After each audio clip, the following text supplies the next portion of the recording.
Hi, this is Tom Searcy with 1% Difference, and this week I want to talk about following your intuition. Listen, have you ever not trusted your gut, went against your gut, and had it work out?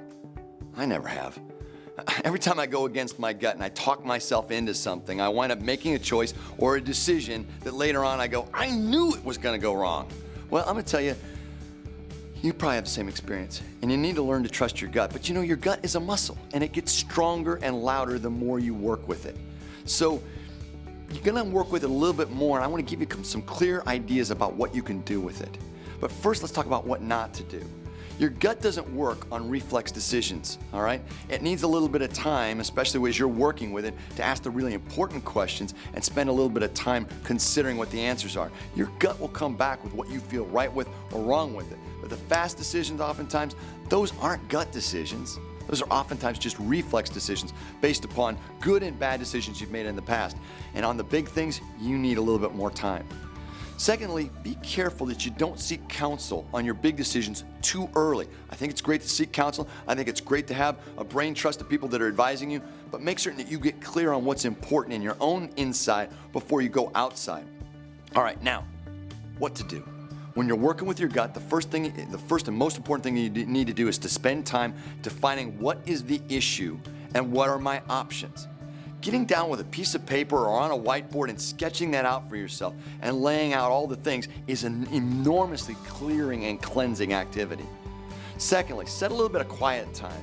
I'm not talking about just meditation, and I'm not talking about any of that other kinds of more supernatural stuff. I'm just talking about sitting down with that particular choice or issue.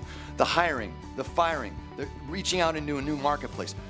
What's our strategy on a particular new large deal that we're going to be working on? Should we go ahead and partner with another company? I'm talking about those big transformational choices. You need to get clear on that, and you're going to need some quiet time. All right. And then I want you to ask this question as you're reviewing all of that. What am I pretending I don't know about this?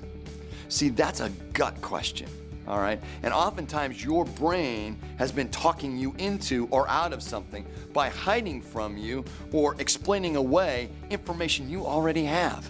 By asking, what am I pretending I don't know about this, you're able to lay out clearly some things that once you put them on paper, you go, you know what? I have been ignoring that, and that's an important thing for me to consider. Another final question to ask is, what would my mentor do? Almost all of us have people that we look up to. Reflectively, maybe that's someone who is a family member, a parent, or an uncle or aunt, and possibly it's someone who is historically relevant, or it's someone that you're working with right now.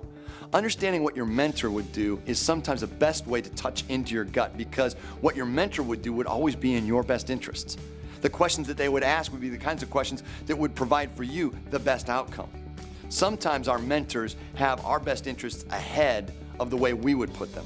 So think about what would you do, what would your mentor do? And that's a good way to go ahead and link up your gut. Finally, once you've done all of that, put those options out on paper, had some time to reflect about it, ask those questions I just gave you, then you can go and seek counsel. On the big transformational choices, you don't want to play, I should have done later on. It's too important. Make certain that you connect with your gut and your mind when you're making those choices.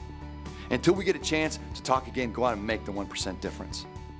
If you like this video, hit the subscribe button down below and the bell, and that way we'll let you know every time there are new videos that are out there. And you can also visit our website below.